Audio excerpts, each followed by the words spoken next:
আসসালামু আলাইকুম dear learners. নিশ্চয়ই তোমরা অনেক অনেক ভালো আছো। আজ আমরা এই ক্লাসে শিখব কিভাবে জাস্ট একটি মাত্র গ্রাফ চার্ট মুখস্থ করে সব ধরনের গ্রাফ চার্টের আনসার পরীক্ষায় করে আসা যায়। এই যে তোমরা এখানে যে ৫ ধরনের এই যে চার্ট দেখতে পাচ্ছ না? এই ৫ ধরনের চার্টই কিন্তু পরীক্ষায় এসে থাকে। এর মধ্যে যেকোনো একটা পরীক্ষায় এসে থাকে। ঠিক আছে? যে গ্রাফ চার্টে কোন অংশগুলো থাকে, ঠিক আছে? গ্রাফ চার্টে কিন্তু প্যারাগ্রাফের মতো একটা তোমার হচ্ছে যে গুড ফরমেট প্যারাগ্রাফে ৩ টা অংশ কিন্তু তোমার হচ্ছে উল্লেখ করতে হয়। ঠিক গ্রাফ চার্টেও কিন্তু ৩ টা অংশ উল্লেখ করতে হয়। আচ্ছা, এবার আমরা দেখব যে পরীক্ষায় কিভাবে গ্রাফ চার্ট এসে থাকে। সেই প্রশ্নটা আমরা দেখব স্যাম্পল কোয়েশ্চেন। বলছে দেখো the chart and or graph shows the internet users in Bangladesh from 2000 to 2009। ২০০০ থেকে ২০০৯ সাল পর্যন্ত ইন্টারনেট ইউজারের পরিমাণ এটা কিন্তু এখানে বাংলাদেশে এটা দেওয়া আছে।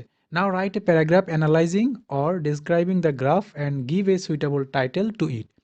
এবার কি করতে বলছে যে এখানে প্যারাগ্রাফ আকারে লিখতে বলছে এবং এটা নিয়ে আমাদের সম্পূর্ণ ডেসক্রাইব করতে বলছে অথবা অ্যানালাইজ করতে বলছে। ঠিক আছে?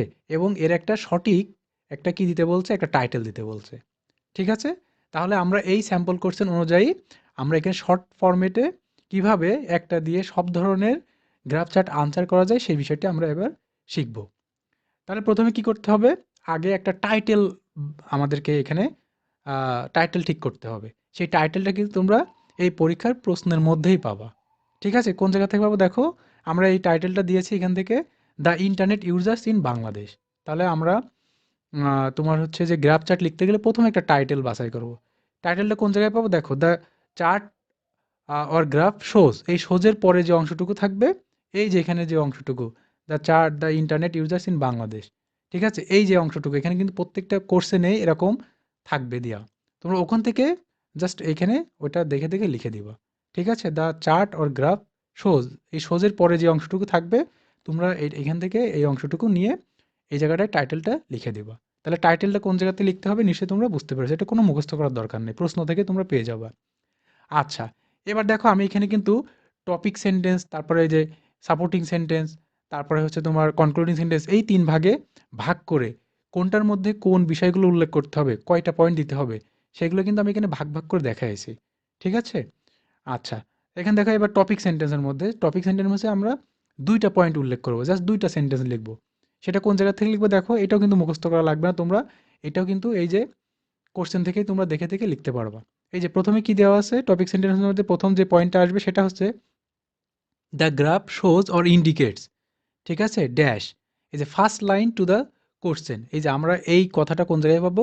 কোশ্চেনের ফার্স্ট লাইন থেকে। এই যে এখানে কিন্তু কোশ্চেন দেওয়া আছে, the chart or graph shows the internet users in Bangladesh from 2000 to 2009। এই কথাটাই আমরা কিন্তু এখানে ডিরেক্ট লিখে দিব। ১ম যেই সেন্টেন্সটা আমরা এখানে পরীক্ষায় লিখতে হবে সেটা হচ্ছে এইটা, টপিক সেন্টেন্সে। এই দেখো এক্সাম্পল হিসেবে দিয়েছি এখানে, the graph shows the number of internet users in Bangladesh from 2000 to 2009। এটা কোথায় পেলাম? এই যে ১ম লাইনে কিন্তু। ঠিক আছে? এখানে তোমরা ইন্ডিকেটও দিতে পারো, শোজও দিতে পারো। এখানে শোজটা লেখাই আছে, তোমরা চাইলে ইন্ডিকেট অথবা রিপ্রেজেন্টও দিতে পারো। তাহলে ১ম লাইনটা কোন জায়গাতে লিখতে হবে আশা করি তোমরা বুঝতে পেরেছো। এবার ২ নম্বর লাইনটা দেখো, ২ নম্বর লাইনটা কি করতে হবে? টপিক সেন্টেন্সের মধ্যে ২ নম্বর লাইনটা কিভাবে লিখতে হবে দেখো। পরে টপিক সেন্টেন্সের মধ্যে কিন্তু আরেকটা লাইন আসবে, এই যে at a glance or according to graph it shows that. অর্থাৎ এক নজরে অথবা গ্রাফ অনুসারে, আমরা এক নজরে এখানে এই গ্রাফটা দেখে, এই যে এখানে যে দেখো ছবিটা আছে, এই ছবিটা দেখে, তথ্যগুলো দেখে আমরা কি বুঝতে পারছি বলো? এটা বাড়ছে নাকি কমছে, নাকি অপরিবর্তিত আছে তথ্যগুলো, নাকি একবার বাড়ছে একবার কমছে? ঠিক আছে? এই জিনিসটা দেখে আমাদের এক লাইনে একটা সেন্টেন্স লিখে দিতে হবে। ঠিক আছে? তাহলে যদি বৃদ্ধি পায় তাহলে কি লিখবো? ইনক্রিজ টু অথবা ক্লাইম্ব টু, কমে গেলে ডিক্রিজ অথবা ড্রপ টু, অপরিবর্তিত থাকলে ডিড নট চেঞ্জ, আর উঠানামা যদি করে তাহলে রাইজ অ্যান্ড ফল। ঠিক আছে? এই তথ্য অনুসারে আমরা এই যে একটা লাইন লিখে দিব। তাহলে এই লাইনটা কোন জায়গাতে পাবো? ২ নম্বরটা, এই যে আমরা এখানে যে গ্রাফে ছবিটা দেওয়া আছে এটা দেখেই আমরা এক নজরে কি বুঝতে পারছি? এই তথ্যগুলো কি উপরের দিকে উঠছে, নিচের দিকে নেমে যাচ্ছে, অপরিবর্তিত থাকছে, নাকি কোনো চেঞ্জ হচ্ছে না বা ওঠানামা করছে? যেটা আমরা এক নজরে দেখে বুঝতে পারবো সেইটাই আমরা এখানে লিখে দিব। তাহলে কিভাবে লিখবো এটা? এই দেখো, উদাহরণ দেখো, it shows that the number of internet users has increased to a large extent. দেখো আমরা কিন্তু এখানে দেখে এক নজরে বুঝতে পারছি। দেখো প্রত্যেক বছর কিন্তু এই যে এখানকার যে তথ্যটা দেওয়া আছে ইন্টারনেট ইউজার্সের পরিমাণ কিন্তু দিন দিন দেখো বৃদ্ধি পেয়েছে। তার মানে আমরা এটা দেখেই বুঝতে পারছি যে এটা একটা ঊর্ধ্বমুখী গ্রাফ। ঠিক আছে? এজন্য আমরা এখানে কি লিখেছি? It shows that the number of internet users has increased. যদি এখানে কমে যেত তাহলে কি লিখতাম? ডিক্রিজ। যদি অপরিবর্তিত থাকতো তাহলে লিখলাম ডিড নট চেঞ্জ। আর যদি উঠানামা করতো তাহলে রাইজ অ্যান্ড ফল অথবা ফ্লাকচুয়েটেড অ্যারাউন্ড। তাহলে নিশ্চয়ই তোমরা এটা বুঝতে পেরেছো। তাহলে টপিক সেন্টেন্সের মধ্যে ২ টা পয়েন্ট আসবে। কি, কি? ১ নম্বরে যে এইটা আর ২ নম্বরে এইটা। ঠিক আছে? এই ২ টা কথাই কিন্তু আমরা কোন জায়গা থেকে লিখব? এই যে প্রশ্নের মধ্যে থেকে বা গ্রাফ এই চার্ট দেখে কিন্তু আমরা লিখে দিব। আচ্ছা, তো একের পরে এবার আসবে ২ নম্বরটা। ২ নম্বরে কি থাকে? Supporting sentence. ঠিক আছে? সাপোর্টিং সেন্টেন্সের ১ম যে বিষয়টা আসবে সেটা হচ্ছে কি? এই যে এখানে তাহলে ১ টা পয়েন্ট হলো, ২ টা পয়েন্ট, এবার হচ্ছে ৩ টা point. ৩ number point, in 2000 it was dash whereas it was dash. অর্থাৎ এখানে তুলনা করব। ঠিক আছে? এবার লিখে লিখব যে it has increased or decreased, বেড়েছে নাকি কমেছে? দেখো এই সালটা ১ম এই কত সাল দিয়ে শুরু হয়েছে এখানে? এখানে কিন্তু এই যে এখানে কিন্তু ২০০০ সাল দিয়ে শুরু হয়েছে। তারপরে কত আছে? ২০০২। তাহলে এই যে ২০০০ সাল এটা দিয়ে আমরা তথ্যটা শুরু করব। এই ২০০০ থেকে ২০০২ সালের মধ্যে তথ্যটা কতটুকু বেড়েছে, ঠিক আছে? বা কতটুকু কমেছে এই বিষয়টা আমরা এখানে ১ম এ উল্লেখ করব। তাহলে দেখো এখানে উদাহরণটা দেখো, in 2000 the number of internet users was এত। কত ছিল? ০.০০৩। এই যে ০.০০৩ কিন্তু। Whereas যেখানে in 2002 it rose to 1.5 lakh in number. যেখানে দেখো ২০০২ সালে বেড়ে কত হয়েছে? ১.৫০ হয়েছে। তাহলে দেখো এখানে কিন্তু আমরা বিষয়টা দেখেছিলাম যে it has increase or decrease. যদি কমে যায় তাহলে আমরা এখানে কি দিতাম? এখানে হচ্ছে ডিক্রিজ দিতাম। আর যেহেতু বেড়েছে তাহলে এজন্যই আমরা এখানে কি দিয়েছি? ইট রোজ মানে বেড়ে গেছে। তাহলে ঠিক আছে? এরকম তোমাদের এখানে যাই তথ্য দেয়া থাকবে না, ১ম যে সালটা দেয়া থাকবে আর পরের যে সাল, এই ২ টা সালের মধ্যে তুলনা করতে হবে। এই ১ম সালের মধ্যে কত ছিল আর ২০০২ সাল বা তার পরের সালে কত ছিল, এই বিষয়টা আমরা এখানে তুলনা করে দেব। এইজন্য আমরা কিন্তু হোয়ারাস কানেক্টর হিসেবে ব্যবহার করেছি। আচ্ছা, এবার দেখো ৪ নম্বর লাইনে কি আসবে? ৪ নম্বর লাইনে আসবে, in the next year the number of internet user reached to এত lakh and it reached to এত লাখ ইন 2005। অর্থাৎ এখানে দেখো ২০০৩ সালে ২ দশমিক কত ছিল? ৪৩। আর ২০০৫ সালে সেটা বেড়ে গিয়েছে ৩.০০। তাহলে বেড়ে গেলে এখানে আমরা তো আগে শিখেছি এখানে ইনক্রিজ দিবা। আর যদি কমে যায় তাহলে অবশ্যই সেটা ড্রপ অথবা ডিক্রিজ দিতে হবে। তাহলে এই যে ২ টার মধ্যে যে তথ্যটা পেয়েছি সেই তথ্যটা অর্থাৎ পরের সালের যে তথ্য থাকবে সেই তথ্যটা আমরা এখানে জাস্ট লিখে দিব। ঠিক আছে? আচ্ছা, এবার ৪ নম্বর পয়েন্টে ৫ নম্বর পয়েন্টে কি লিখতে হবে? In the graph we notice that. আচ্ছা, এর মধ্যে দেখো অভাবনীয় কোনো পরিবর্তন বা সেটা কমে যেতে পারে, বেড়ে যেতে হবে এরকম থাকলে সেই লাইনটা আমরা দিব। এখানে দেখো ২০০৭ সালে কিন্তু অনেক পরিমাণ বৃদ্ধি পেয়েছে। দেখো এটা আমরা একটু খেয়াল করো যে দেখো ২০০৭ সালে কিন্তু এটা ৩ লাখ থেকে একেবারে কত হয়ে গেছে? ৫ লাখ। ঠিক আছে? তাহলে এজন্য আমরা এখানে কথাটা কি লিখেছি দেখো, যে in 2007 the number of internet users rose in ৫ lakh. অর্থাৎ এটা বেড়ে কত লাখ হয়ে গেছে? ৫ লাখ হয়ে গেছে। ঠিক আছে? ওখানে তোমাদের গ্রাফে যে তথ্যটা দেয়া থাকবে তোমরা পরের সালের ওই তথ্যটা এখানে অ উল্লেখ করে দিবা। ঠিক আছে? এবার ৬ নম্বরটা পয়েন্টটা দেখো, অ্যাকর্ডিং টু দ্য গ্রাফ। ঠিক আছে? এখানে কি দিতে হবে? According to the graph, the highest and the lowest rate of the year. অর্থাৎ এই যে আমরা এখানে যে গ্রাফের চার্টটা দেখতে পাচ্ছি, ঠিক আছে?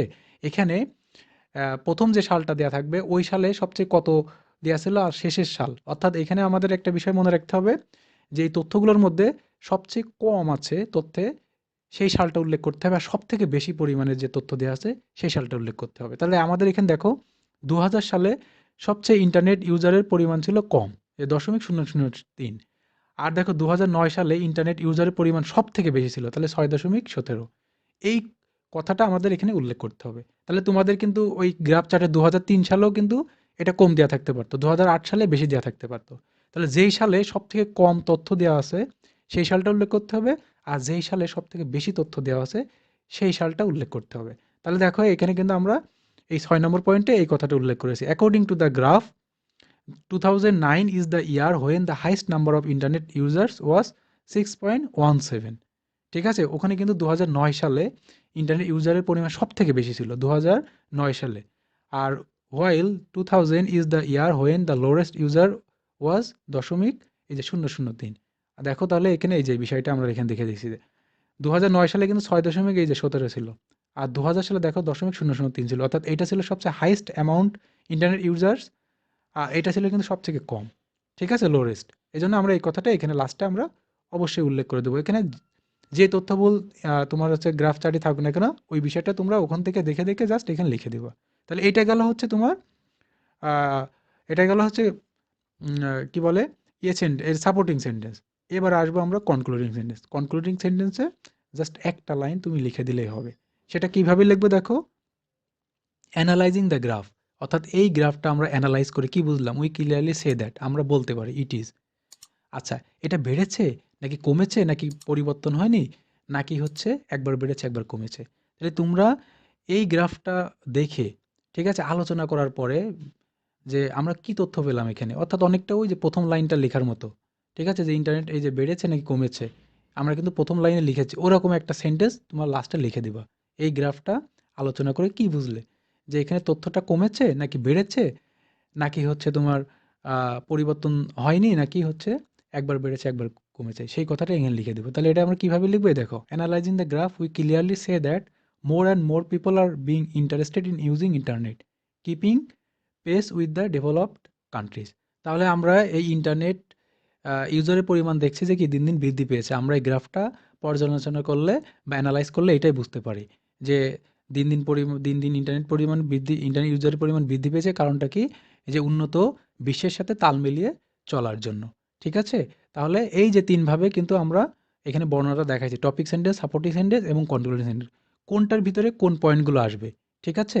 এভাবে কিন্তু আমরা দেখাই যাচ্ছে এটার ফরম্যাট। এই ফরম্যাটটা তোমরা সুন্দর করে মুখস্থ রাখবা।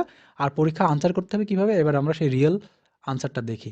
এই যে এইভাবে আনসার করতে হবে। তোমরা এটার একটা স্ক্রিনশট তোমরা দিয়ে নিয়ে রাখতে পারো। তাহলে আশা করি তোমরা এই একটা ফরম্যাট দিয়ে যেকোনো ধরনের আ গ্রাফ চার্ট পরীক্ষায় যদি আনকমন আসে তাহলে লিখে আসতে পারবা।